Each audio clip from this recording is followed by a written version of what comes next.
Câu hỏi của bạn Đức Trường Nguyễn: 750D so với ly công D5006 con nào hơn vậy ạ?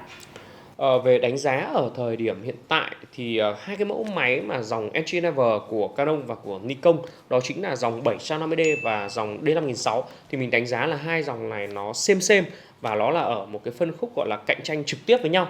Ờ, có mỗi một cái dòng thì nó sẽ có một cái ưu điểm và một cái nhược điểm riêng. Chúng ta có phải phân tích ở đây hai cái dòng này nó có một số cái đặc điểm giống nhau như sau. Đầu tiên là chiếc máy dòng Entry Level lên khá là nhỏ gọn, trừ khi chúng ta so sánh với các dòng mirrorless không lưng lật bây giờ thôi, chứ còn lại gần như là dòng 750D và dòng D5600 là những chiếc máy DSLR rất nhỏ gọn. Cái thứ hai mình đều thích ở trên hai chiếc máy này đó chính là cái báng cầm của nó thì khá nhỏ nhưng khá là sâu, thì nó sẽ giúp cho các bạn cái thao tác, tức là cầm một chiếc máy không quá lớn nhưng mà cái báng cầm sâu giúp cho cái tay của bạn ấy nó sẽ thoải mái hơn khá là nhiều. Và cái điều này mình đánh giá là trên con D5006 thì nó cầm cảm giác cầm nó nhỉnh hơn so với lại cảm giác cầm trên con 750D nhé. Cái điều hai chiếc máy này đều có chung đó là màn hình xoay lật, màn hình cảm ứng và đều có wifi. Thì đây là những cái điểm giống nhau mà giúp cho các bạn là lựa chọn hai chiếc máy này khá là khó khăn, đúng không? Còn đấy, bây giờ chúng ta sẽ đến với điểm khác nhau. Một điểm cộng dành cho Nikon đó là ở thời điểm hiện tại thì cái công nghệ của con D5006 nó nhỉnh hơn so với con 750D một xíu, thì nó có thể so sánh D5006 với lại dòng 800D cơ.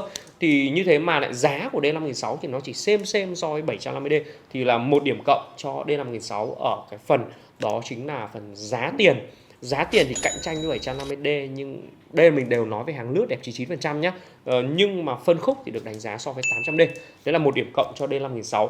Cái điều thứ hai nữa trên con D5006 nó là có một cái điểm cộng thứ hai nữa, đó là trên Nikon dòng crop thì nó có khá là nhiều dòng ống kính dòng AFS nhé.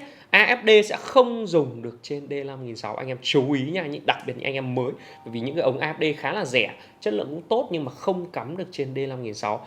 Có một cái ống kính rất là vàng trên D5006, đó chính là ống kính tiêu cự 35 f1.8G dòng DX.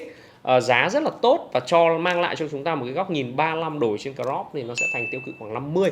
Còn bên Canon thì chúng ta gần như không có cái dòng tiêu cự 35 cho crop như thế, mà chúng ta chỉ có 35 f2 này rồi các thứ của dòng full frame, mà khi cắm vào thì đương nhiên là không thể mượt mà như dòng crop cắm vào dòng crop.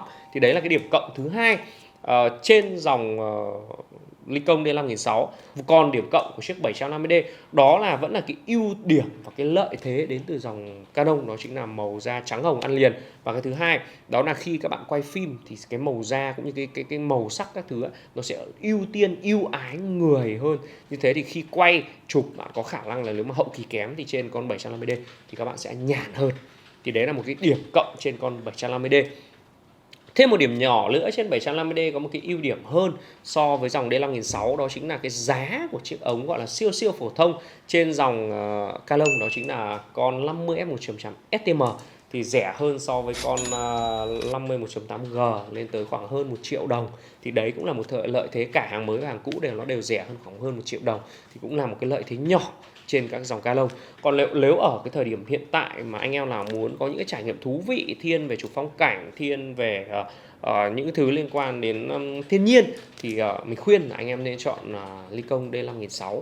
Còn với những anh em có nhu cầu mà chụp chân dung hay gọi là quay phim ăn liền hơn thì anh em có xu hướng là chọn con 750D của Canon. Hai chiếc máy này thì mình đánh giá là 19 một 10. Nó không có cái sự nổi trội khác biệt quá nhiều trên hai dòng máy này. Chính vì thế thì cái xu hướng là bạn thích cầm lắm dòng máy nào hơn, xu hướng là bạn bè của bạn đang sử dụng dòng máy nào nhiều hơn để chúng ta mượn pin, mượn ống kính các thứ được nhiều hơn, thì chúng ta xu hướng là chọn dòng như thế. Và cái thứ cuối cùng nữa là nhu cầu các bạn thích trải nghiệm dòng máy nào hơn. Lên cái điều này mình là 50-50. 50% thì xu hướng là chọn D5006 vì một vài ưu điểm, 50% thì chọn là 750D vì một vài ưu điểm. Và đánh giá là kẻ 8 lạng người lửa cân, 8 lạng Trung Quốc và lửa cân Việt Nam, nửa cân Trung Quốc và 8 lạng, nửa cân Trung Quốc và 8 lạng Việt Nam. Không biết được, đại khái là 1-1 anh em nhé. Đó, ok. Còn bất cứ câu hỏi gì anh em hãy đặt phía bên dưới để mình có thể trao đổi, mình có thể giao lưu, giải đáp với anh em. Nếu trong clip mà mình làm những điều gì mà nó chưa đúng lắm, hoặc là anh em không đồng ý với các quan điểm của mình, thì anh em hãy comment phía ngay bên dưới. Chúng ta không tranh cãi, chúng ta cùng tranh luận chúng ta cùng tranh luận để tìm ra được một cái phương pháp đúng, một cái giải đáp đúng để dành cho anh em cộng đồng ngày càng phát triển hơn. Xin chào, hẹn gặp lại. Mình là Kiên Nguyễn đến từ Make Wallet. Bye bye.